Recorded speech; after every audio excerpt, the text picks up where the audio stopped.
이 세상이 광야길과 같다는 것은 과거의 이스라엘 백성이 이집트에서 10가지 재앙의 은혜로 해방이 되어서 가나안 땅을 향해 가는 그 광야 노정, 그 광야 길에서 하나님께서 왜 광야 길로 이렇게 걷게 하셨는가, 그 목적이 오늘 말씀에 기록되어 있습니다. 오늘 우리들에게도 이 광야와 같은 길을 참 이렇게 걷게 하시는 목적이 있는 줄 알고 우리도 배운 말씀을 잘 순종해서 하나님이 원하시는 길을 걸어갈 수 있도록 해야 되겠습니다. 먼저 1절 읽어보세요. 너는 내가 오늘 너에게 명하는 모든 명령을 지켜 행하리라. 그리하면 너희가 살고 번성하리라.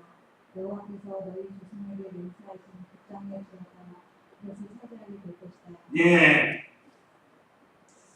하나님께서 모세를 통해서 주신 말씀, 너는 내가 오늘 너에게 명하는 모든 명령을 잘 지켜 행하여라.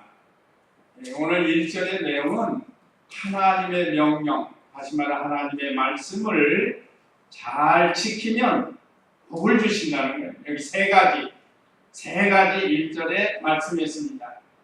하나님의 명하는 모든 명령, 성경에 기록된 모든 말씀을 잘 지켜 행하면 첫째, 너희가 살고 그랬습니다. 살고.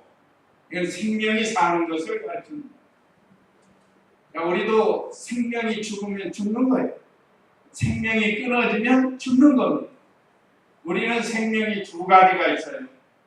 오늘 육신의 생명이 있고 영의 생명이 있습니다. 이 영의 생명이 계속 사는 비결은 하나님의 명령을 지키는 겁니다. 지키는 것. 그러면 우리의 영적 생명이 계속 살아나가는 거예요. 사는 것도 두 가지인데 말씀과 성령으로 거듭난 영원한 생명이 있고, 이제 거듭난 영원한 생명이 날마다 생명길로 걸어가는 것이 바로 이 생명이 사는 거예요. 생명이 산다는 건 두 가지입니다. 첫 번째 건 하나님 은혜로 되는 거예요. 은혜로. 믿음으로. 하나님께서 믿음을 선물로 주셔서 그 이전에 이제 같이 동시에 되지만 우리 죽었던 영을 말씀과 성령으로 살린다. 믿어지고, 예수님이 믿어지고, 회개하고, 용서받고, 하나님의 자녀가 되고, 의롭다함을 얻어서 이 세상에서 이렇게 사는 겁니다. 이게 첫 번째 사는 게. 그 다음에 생명이 살아나가는 게. 이걸 다시 말하면, 우리 교단에서 말하는 자라나는 게 자라나는 거. 계속해서 자라나는 거. 오늘 우리 선교님들 얼마나 자랐을까, 우리 영적 생명이 얼마나 자랐을까 생각해 볼 수 있습니다. 어떤 때는 잘 자라는 것 같아요. 그때는 어떤 때죠? 기쁘고 즐겁게 믿음 생활하면서 말씀 순종하는, 그때는 잘 자라나는 것 같아요. 근데 또 어떤 때는 시험이 들어가지고 믿음을 잘 못 지켜요. 그때는 안 자라요.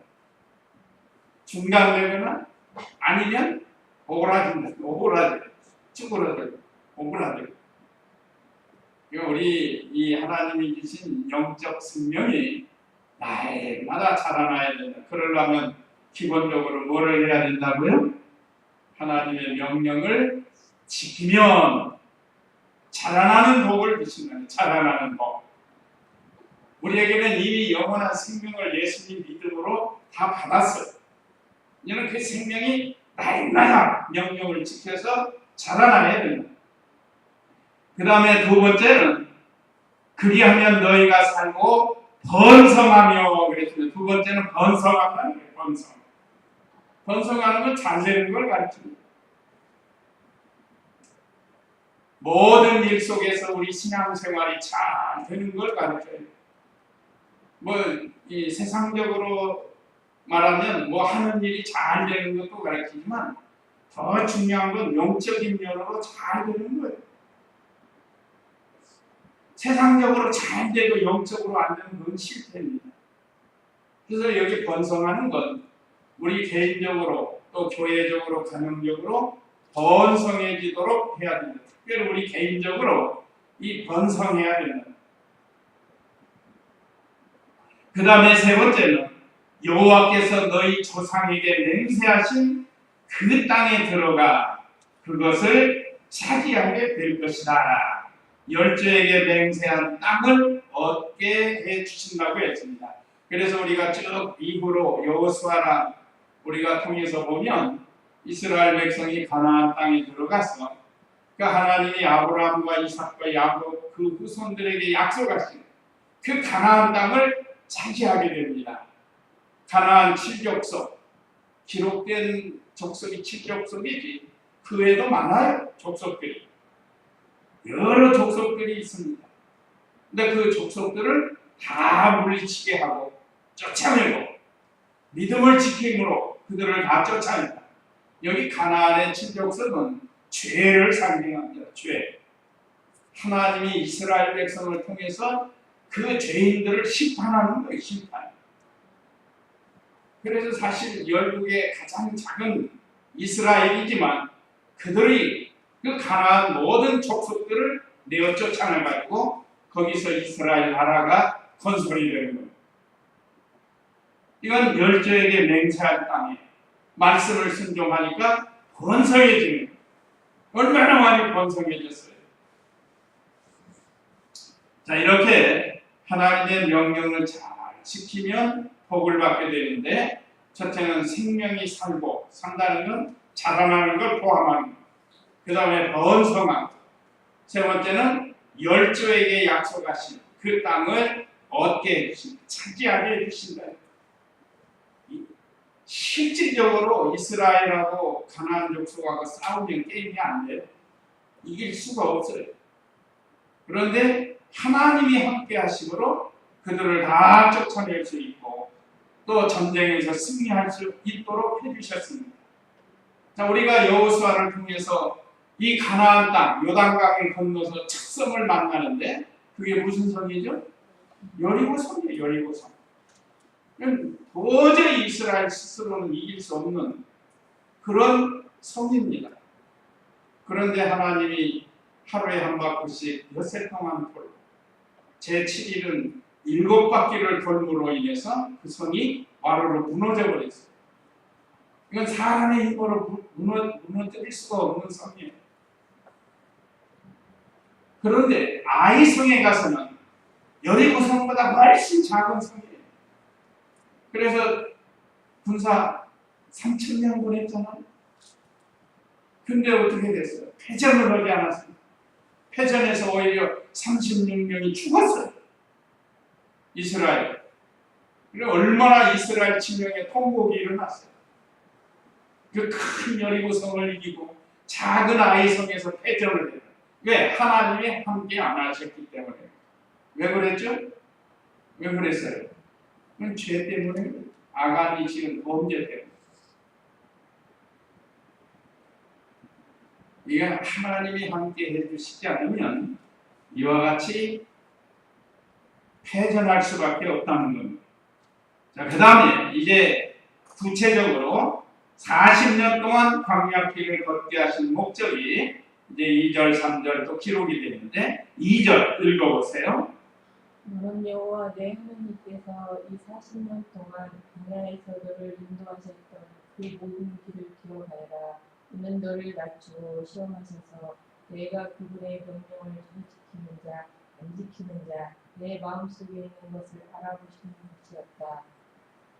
너를 낮추고 굶기시다가 내가 알지 못하고 내 조상도 알지 못하던 만나를 먹게 하시는 것은 사람이 빵으로만 사는 것이 아니고 사람이 여호와의 입에서 나온 모든 말씀으로 산다는 것을 너에게 알게 하시는 것이었다. 네. 여기 2절, 3절은 광야길을 걷게 하신 목적을 가르쳐 주셨는데, 첫째는 이스라엘 백성을 낮추시려고 광야길을 걷게 했다고 했습니다. 원래 이집트에서 나와서 그 가나안 땅 가는 건 11일 걸린다고 해서 11일 거리가. 그런데 바로 갈 수 있는 그 길에 이스라엘 백성이 실패를 한 거예요. 하나님 말씀을 순종하지 않은. 그 나와가지고 하나님의 종 모세를 원망하고 불평하니까 이제 돌기 시작하요. 그래서 그 우리 성경 지도 보면요, 바로 가면 가나안 땅인데 쭉 돌아서 얼마나 돌아가네. 그게 얼마 걸린다고요? 40년을 거는 거예요. 40년. 갔다가 후퇴했다가 또 갔다가 후퇴했다가 그러면서 이 40년이라는 세월이 걸립니다. 그러니까 단번에 들어갈 수 있는 길이에요. 자, 그런데 이스라엘 백성이 이렇게 40년 동안 광야길을 걷게 하신 목적은 그들을 낮추시려고 하신 겁니다. 오늘날도 같이 예수님 믿고 신앙생활하는 사람들 중에 어떤 사람들은 갑자기 믿음이 들어오면서 막 교회에서 막 장난치 하는 사람들이 있어요. 교만에서는 아직 낮아지지 못했어요. 다른 사람 무시하고 심지어 교역자도 무시하고 그 낮아지지 못해서 그런 거예요. 우리 사람이 고난을 받으면 자기의 그 무능하고 한계를 느끼게 되는 거예요. 내가 얼마나 하나님 앞에 무능한가. 그래서 산 정상에 올라가본 사람들은 그 정상에서 산 아래를 내려보면 그 하나님의 지혜와 능력과 하나님의 위대하심을 찬양할 수밖에 없습니다. 이게 우리 성도들이나 그래요. 믿지 않는 사람은 그런 것도 없어요. 참 아름다워라 주님의 세계는 찬송할 수도 없어요. 우리는 어디 가서 조금만 아름다운 그 자연의 세계를 보면 참 아름다워라가 저절로 자동으로 나오는 거예요. 자동으로. 그래서 하나님께 영광을 돌립니다. 그런데 그렇지 못해요, 사람들은. 그래서 우리 인간이 여러 가지 고난을 당하면 자기 자신이 얼마나 무능한가를 깨닫게 하십니다. 그래서 천부의 의지 없어서 손들고 나옵니다. 그리고 하나님 앞에 나올 수밖에 없습니다. 그래서 우리 성도들에게도 여러 가지 시험을 주시는 거예요. 그래서 우리 부패한 성품, 우리 속에 있는 옛사람, 부패한 성품이 드러나게 돼요. 그래가지고 그걸 찾아서 회개하게 하신다. 그러니까 이런 시험을 통해서 하나님께서 이렇게 우리를 낮추시고 회개시킵니다. 그리고 하나님의 말씀을 잘 순종해서 실력을 키워나가게 하시는 거예요. 그런데 불행하게도 이스라엘 백성이 이집트에서 20세 이상 된 자들은 다 실패하고 말았어요. 광야에서 다 죽었어요. 그리고 40년 동안 새로 출생한 사람들과 20세 이하였던 사람, 20세 정도에 있던 사람이라고 하면 40년이 지났으니까 몇 살이죠? 60세, 60세. 그러니까 60세 이하예요. 누구와 누구만 빼고요? 여호수아와 갈렙만 빼고는 전부 60세 이하 사람들이에요. 사람들이 가나안 땅으로 들어가게 됩니다. 그러니까 이 시험, 이거는 예수님 믿고 구원받은 우리 성도들에게 매일, 매분, 매초마다 오는 거예요. 시험이라는 게. 어떤 사람은 순식간에 시험이 들어요. 그래가지고 자기도 실패하고 다른 사람도 실패하게 만들고, 우리는 이런 시험에 들지 않도록 예수님이 가르쳐 주신 대로 하나님의 말씀, 하나님의 명령을 잘 순종해서 우리 믿음의 실력이 점점 자라나고 커져야 돼요. 그래서 우리 하나님께서 이스라엘 백성을 이는 너를 낮추시고 시험하셔서 네가 그분의 명령을 잘 지키는지 안 지키는지 내 마음속에 있는 것을 알아보시려는 것이었다. 마음속에 있는 것, 우리 속에 있는 부패한 성품을 드러내게 합니다. 그래서 회개시키는 거예요. 또 우리의 마음이 하나님의 명령을 얼마나 하나님을 사랑하고 순종하는가를 그걸 나타내 보여준다. 3절에 너를 낮추고 굶기시다가 사람이 낮아지면 원망하고 불평이 낮아집니다. 우리 성도들 낮춘다는 건 좀 자존심 상한 일이 생기면 드러나요. 조금만 낮추면 높여주면 좋아요. 사람들이 자꾸 잘한다, 멋있다, 훌륭하다고 해주면 사람이 그냥 방방방방 떠가지고요. 근데 한마디만 이렇게 낮추면 불구락 얼굴이 불구락 하면서 시험이 드는 거예요. 그러니까 하나님께서 이스라엘 백성을 이렇게 낮추시고 굶기는 거는 사람이 굶주려 보면 또 알아요, 그 사람. 그래서 우리나라 말에 3일 굶으면 감 넘지 않는 사람이 없다고 한 거예요. 굶주린다는 게 그렇게 어려워요. 다시 말해서 남의 거 훔쳐 먹으려고 한다 이 말이죠. 그런데 하나님께서 이렇게 광야에서 낮추시고 굶기시다가 네가 알지 못하고 내 조상도 알지 못하던 만나를 먹게 하신 것은 이 아브라함도 몰라요. 이거 만나 안 먹어봤으니 하나님께서 내려주신 만나 아브라함도 안 먹어봤어요. 이삭도 안 먹어보고 야곱도 안 먹어보고 요셉도 안 먹어보고 이게 그 말씀이지. 내 조상도 알지 못하던 만나를 먹게 하신 것은 만나는 장차 예수 그리스도께서 우리의 생명의 떡이 되는 것을 가르치는데 근데 실제로 이스라엘 백성들에게 하늘에서 만나를 내려주신 것은 이 특별한 은혜입니다. 그러니까 오늘날 우리들에게도 지금 만나를 주시는 게 만나. 예수 그리스도를 통해서 이 생명의 말씀이 우리의 만나가 되는 겁니다. 근데 역사적으로 이스라엘 그 당시 사람들은 이 만나를 먹어보지 못했답니다. 영으로는 먹어요. 여기는 지금 육신적인 걸 경험했던 걸 말씀하시는 거예요. 그러면서 사람이 빵으로만 사는 것이 아니고 사람이 여호와의 입에서 나오는 모든 말씀으로 산다는 것을 너에게 알게 하시려는 것이었다. 사람의 떡 육신의 것으로만 사는 게 아니고 하나님의 말씀으로 살게 된다는 거예요. 예수님께서 이 마귀가 처음 시험인 돌로 떡볶이 만들어 먹으라고 할 때 예수님께서 이 말씀을 가지고 마귀를 물리쳤죠. 사람이 떡으로만 사는 것이 아니고 여호와의 입에서 나오는 모든 말씀으로 사는 것이니라 하고 얘기하셨다. 오늘날 우리도 말씀만 있으면 나머지 거는 덤으로 주신다고 했어요. 덤으로 살 수 있도록 해주셔. 우리 이병규 목사님 사경회 때 하다 보면 어떤 사람이 소를 사왔어요. 송아지를 사와가지고 송아지가 안 먹으면 누가 괴롭지? 송아지가 안 먹으면 누가 괴로워요? 주인이 괴로운 거예요. 주인이.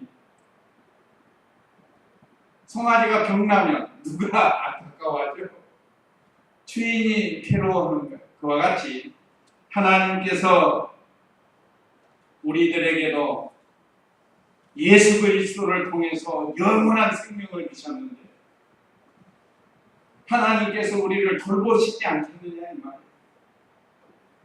소 주인이 자기 소를 돌보는 것처럼 하나님께서 우리를 하나님의 거룩한 자녀 삼아 주셨는데 이 땅에서 먹을 거 안 주시겠느냐? 병나면 돌보지 않으시겠느냐? 하나님께서 이렇게 우리를 잘 돌보아 주신다는 겁니다. 그래서 이스라엘 백성을 이렇게 광야에서 시험하신 목적을 말씀해 주셨습니다.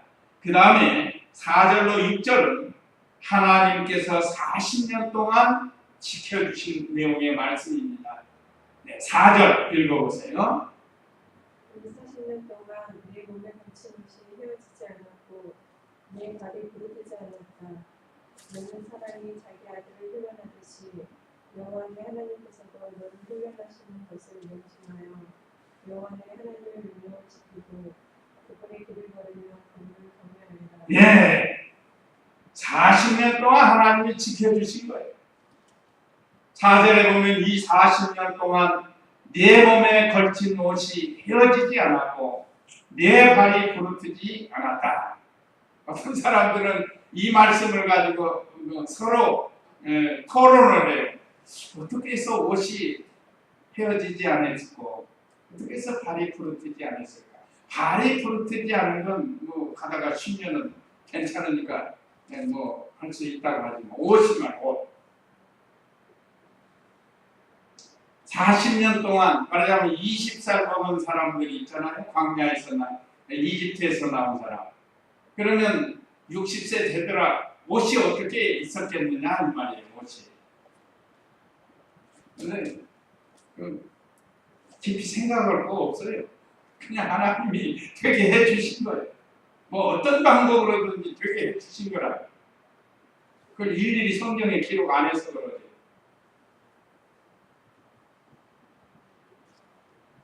이 40년 오래되면 옷이 다 낡아지잖아요. 대부분 낡아져요. 어쨌든 하나님께서 40년 동안 내 몸에 걸친 옷이 헤어지지 않았고 내 발이 부르트지 않았다. 이건 40년 동안 하나님께서 의식주를 해결해 주신 것을 가르쳐 줍니다.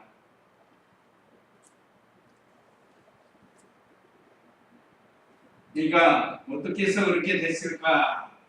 너무 깊이 생각하지 말고 하나님께서 어떤 방법으로든지 돌봐 주셨다. 이렇게 생각하면 돼요. 오늘날 우리들도 하나님께서 어떤 방법으로든지 돌봐 주신다. 이제 제가 나이를 먹다 보니까 은퇴하면 어떻게 살까 그런 생각이 가끔씩 들어요. 그렇다고 제가 지금 뭐 하는 건 없으니까. 가끔 또 다른 교역자들하고 언론 얘기하다 보면 그런 얘기 나와요. 그러면 내가 어떻게 하겠죠? 우리 집사람은 알아요. 여분이 하신다. 여분한테 맡기자. 여분이 하신다. 이분이 하신다. 이분이 하신다. 이분이 다 보고 계신다. 이스라엘 백성이 40년 동안 의복이 부르트지 않고 의복이 헤어지지 않고 발이 부르트지 않았다. 근데 또 다른 분들의 말이 그래도 준비해야 되지 않느냐 그 말도 맞아요. 어쨌든 하나님께서 이렇게 이스라엘 백성을 40년 동안 이렇게 의복이 헤어지지 않고 발이 부르트지 않도록 생활할 수 있게 해주셨다는 또 5절에는 너는 사람이 자기 아들을 훈련하듯이 여호와 내 하나님께서도 너를 훈련하신다는 것을 명심하여 여호와 내 하나님의 명령을 지키고 그분의 길을 걸으며 그분을 경외하여라. 여러 가지 시험이 올 때 마치 사람이 자기 아들을 징계한 것처럼 우리 자녀들이 잘못하면 어렸을 때는 손들어라고 하잖아요. 그 다음에 손바닥 내 종아리 걷어 그러면서 회초리로 때리는 것처럼 그게 바로 징계예요. 징계할 때 그 부모가 미워서 아니면 때려 죽이려고 그렇게 하지 않잖아요. 사랑의 동기로 하는 사랑의 동기로 저를 더 잘 되게 하려고. 이것이 바로 하나님의 사랑의 징계라는 겁니다. 한번 히브리서 12장 5절부터 한번 읽어보시기 바랍니다. 신약 성경 히브리서 12장 5절부터 또 하나님께서 아들을 내게 하되 너에게 무슨 주시고 누리셨다. 나의 아들아 죽은 형들을 가볍게 여기지 말고 그분의 책망을 가볍게 말씀하지 마라. 주께서 사랑하는 자를 후배하시고 받아들이는 날마다 씩씩히 하시기 때문이라. 훈계를 참아라. 하나님께서 너희를 아들같이 대하신다. 아버지가 훈계하지 않는 아들이 어디 있느냐. 모든 아들이 받는 훈계를 너희가 받지 않느냐면 너희는 사생자의 친아들이 아니라. 예, 훈계를 받지 않는 것은 하나님의 친아들이 아니라고 했습니다. 징계를 받지 않는 것은 하나님의 친아들이 아니라고. 우리 가정에서도 자기 친자녀들을 훈계하고 징계하지, 채찍질하지, 다른 애들은 안 하잖아요. 남의 집 애들 잘못 때렸다가는 난리 나는 거죠. 그렇기 때문에 하나님이 우리를 이렇게 훈계하시고 징계하시고 채찍질하신 것은 우리를 사랑하시기 때문에 하나님의 자녀로 흠이 없게 하시려고 우리를 이렇게 징계하신 줄을 믿어야 돼요. 그러니까 징계받을 때 얼른 말씀을 찾아서 회개하고 돌이키면 하나님께서 은혜로 인도하십니다. 그 다음에 7절로 10절은 순종하는 자에게 가나안 땅을 주심. 순종하는 자에게 가나안 땅을 주신다고 했습니다. 7절 읽어보세요.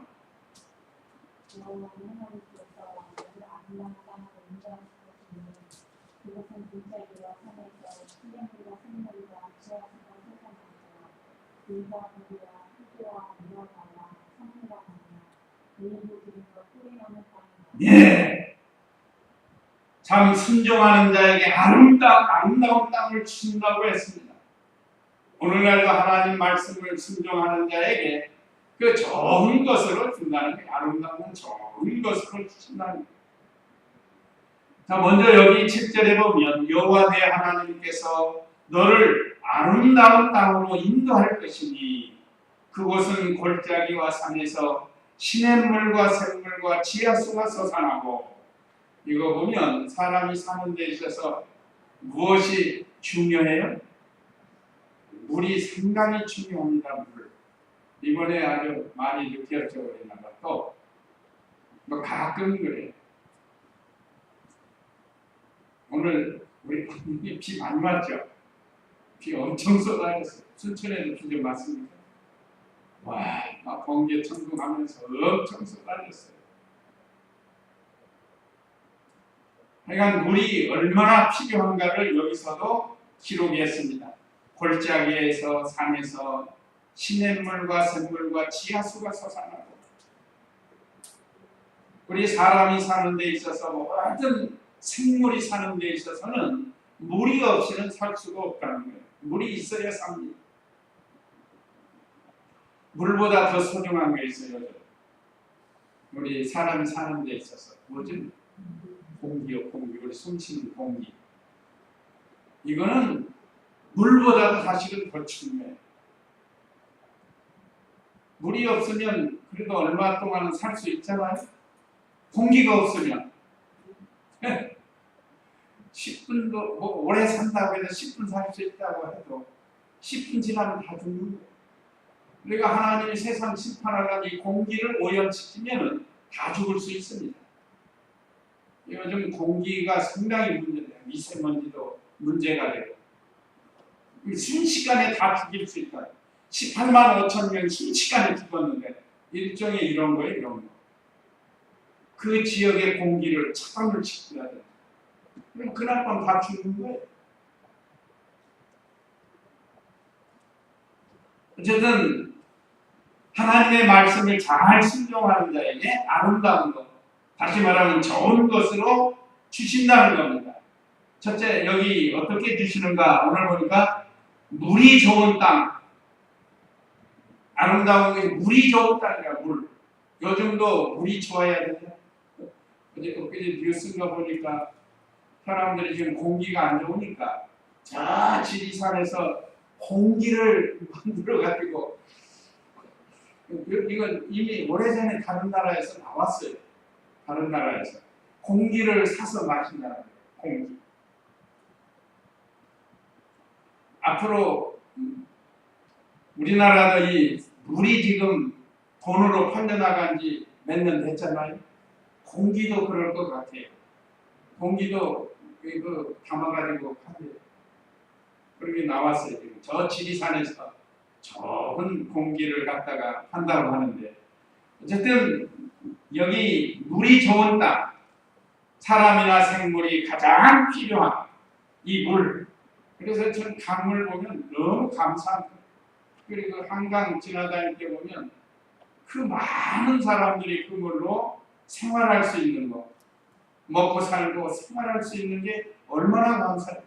이 정전이 돼가지고 하루만 아파트에 물이 안 나와도 난리 나는 거예요. 난리 나요. 여러 면으로 난리 나는 거예요. 우리가 감사하면서 살아요. 하나님께서 이렇게 물 좋은 곳에서 살 수 있게 해주신 거 참 감사하면서 살아요. 그 다음에는 곡식이 잘 되는 땅이라고 그랬습니다. 8절에 보면 밀과 보리와 포도와 무화과와 석류나무, 올리브, 기름과 꿀이 나는 땅이다. 예, 곡식과 과일이 잘 되는 땅이. 우리나라가 약 20년 동안 지금 흉년이 들어가지고 농사가 너무 잘 돼요. 특별히 벼농사가. 그러니까 너무 농사가 잘 돼가지고 갈아엎어요. 배추 농사 같은 거 갈아엎어버리는 거예요. 이게 참 안타까운 일이에요. 하나님이 주신 선물인데 그걸 지혜롭게 잘 사용해야지. 정부나 농민이 서로 잘 협력해서 그걸 서로가 잘 요긴하게 쓸 수 있게 해야지. 하나님이 잘 되어 갈아엎어버리든지 아니면 불태워버리든지 이건 옳지 않은 것. 어쨌든 우리나라 하나님께서 이렇게 잘 되게 해주셨습니다. 이것도 감사해요. 이게 누구 덕분인가? 그래도 부족하지만 우리 크리스찬들 덕분이에요. 하나님이 되게 해주신 건 지혜도 주시고 또 하나님이 이렇게 비를 내려주시지 않으면 안 돼요. 과일도 얼마나 잘 됐어요. 옛날에는 과일은 제철에 먹는 과일, 제철. 수박은 여름에나 먹어요. 참외도 여름에나 먹고. 그런데 지금은 수박, 참외가 여름에만 먹습니까? 사시사철 먹게 해주셨어요. 이거 사람이 노력으로만 되는 게 아닌데 하나님이 지혜를 주고 능력도 주고 그래서 지금은 이렇게 뭐 과일 어렸을 때 귤 구경도 못해요. 귤 구경. 요즘 귤도 얼마나 많이 잘 나와요. 그 다음에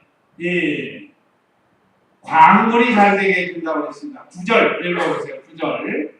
네가 모자람이 없이 음식을 먹을 수 있고 모든 것에 부족함이 없으며 돌에서는 철을 얻고 산에서는 기름을 팰 수 있는 땅이다. 여호와 네 하나님께서 내게 주신 그 좋은 땅에서 네가 먹고 배부르며 고중에 풍족할 것이다. 예. 자, 네가 모자람이 없이 음식을 먹을 수 있고 얼마나 감사해요. 자, 이 부분 먹을 게 없어가지고 그 탈북자들 얘기도 너무 비참하죠. 그러니까 우리는 먹을 게 풍성해. 모든 것에 부족함이 없으며 돌에서는 철을 얻고 산에서는 풀이를 캘 수 있는 땅이다. 광물이 풍부한 땅이에요. 여기는 철과 구리만 나왔지만 이것도 필요해요. 철과 구리를 가지고 무슨 연장을 만들어 가지고 농사를 지을 수 있어요. 이 당시에. 또 적들을 막을 수 있는 무기도 만들고. 그런데 지금은 금은 보석도 많고 석탄, 석유, 심지어 그 가스도 나오잖아요. 이걸 다 사용해서 쓸 수 있는 그런 땅이라요. 하나님께서 하나님의 말씀을 순종하는 자에게 이렇게 아름다운 땅을 주신다고 했는데 오늘날 우리들에게는 하나님의 말씀을 잘 순종하면 이와 같이 여러 가지가 잘 되게 해주시는 하나님이신 것을 가르칩니다. 그렇지만 실제로 그 약속하신 그 땅이요 실제로는 그렇게 좋은 땅이 아니라고 했어요. 한번 11장 신명기 11장 10절에서 12절 한번 읽어보세요. 신명기 11장 10절로 12절 말씀. 우리가 첫째로 들어가는 땅은 너희가 나온 이집트 땅과는 같지 않다. 여기서는 우리가 적자를 심고 채소 같은 물을 주는 것처럼 내 불로 물을 되어 주었으니 너희가 건너가 찾아야 되는 땅은 산과 골짜기가 많아서 하늘에서 내리는 불이 흡수하는 땅이다. 그러나 그것은 여호와의 하나님께서 돌보시는 땅이고 여호와의 하나님의 눈이 연초부터 연말까지 항상 함께하시는 땅이다. 아멘. 하나님이 항상 함께 하시는 땅이라 좋은 땅이에요. 그러나 원래 이 땅은 이집 땅 같지가 않다고. 이집 땅은 기름진 땅이에요. 가서 물이 많은 땅입니다. 그래서 물코만 열면 가서 물을 댈 수가 있는 그런 땅들이에요. 기름진 땅. 농사도 잘 되는 땅입니다. 여기 오늘 10절에 보면 내가 차지하려고 들어가는 땅은 가나안 땅을 가리킵니다. 너희가 나온 이집 땅과는 같지 않다. 거기서는 내가 종자를 심고 채소밭에 물을 주는 것처럼 내 발로 물을 대 주었으나, 이건 무슨 말이냐면 얼마나 물이 풍성한지 가서 그 노래 물대려면 물을 콕 발로 이렇게 열면 열어지고 발로 탁 가르면 닫아지고 그런 걸 지금 가리킵니다. 그런데 11절에 너희가 건너가 차지하려는 땅은 산과 골짜기가 많아서 하늘에서 내리는 비를 흡수하는 땅이다. 스폰지와 같은 땅. 비가 내리면 금방 없어져 버립니다. 실제로 가나안 땅이 그렇다. 그래서 우물 한번 파는 건 기업이라고. 우물. 물이 귀한 중동. 그 땅은 그렇게 이 산이 많고 골짜기가 많고 하늘에서 비가 내리면 순식간에 땅속으로 다 스며들어 버립니다. 비를 흡수하는 땅이라는. 그러니까 실제로 땅만 보면 그래요. 땅만 보면 이집트만큼 못해요. 그런데 더 중요한 게 12절. 그러나 그것은 여호와 내 하나님께서 돌보시는 땅이고 여호와 내 하나님의 눈이 연초부터 연말까지, 세초부터 새말까지라고 여기는 그렇게 되는데 연초부터 연말까지 항상 함께 하시는 땅이다. 1년 동안 하나님이 늘 보고 계시면서 필요할 때 비를 내려주십니다. 그러니까 이집트 땅은 수동이라고 하면 가나안 땅은 자동이에요. 자동. 하나님이 보고 계시다가 비가 필요하구나 하면 비를 내려주십니다. 그러니까 내가 가서 물고 안 해도 된다. 또 뭐 잡초도 안 나게 해주시는 거예요. 벌레도 안 먹게 해주시는 거예요. 그러니까 사실은 더 좋은 땅이 되는 거죠. 그러니까 원래는 이집트 땅이 좋지만 땅만 먹으면, 그러나 하나님이 함께하는 땅이기 때문에 아무리 이집트 땅이 좋다고 해도 벌레가 와서 황충이 와서 다 먹어버린다. 그 10가지 재앙들이 그 있잖아요. 우박이 내려서 다 묵삽을 만들어 놓은 거 메뚜기가 와서 다 먹어버렸다. 그러니까 하나님이 도와주시지 않으면 이와 같이 된다는 말이죠. 그러나 비록 환경은 좋지 않더라도 늘 하나님이 함께 하셔서 비가 필요하면 이른 비와 늦은 비를 내려주시고 또 벌레도 막아주시고 농사가 잘 되게 해주신다. 그러니까 이것은 자동인, 요즘 말하는 자동. 이집트는 수동. 어쨌든 하나님의 명령을 지키면 이와 같이 하나님께서 복을 주신다고 했습니다. 그래서 오늘날 우리도 하나님의 말씀을 잘 순종하고 나가면 그 어디나 하나님이 함께하는 하늘나라가 되고 침령 천국이 이루어진다는 것을 우리에게 가르쳐주고 있습니다. 그래서 광야와 같은 이 세상 하나님 말씀 잘 순종하면서 하나님이 주시는 복을 받는 그런 우리가 되어야 되겠습니다. 이제 이 말씀 기억하시고 우리 다 같이 잠시 기도하시겠습니다.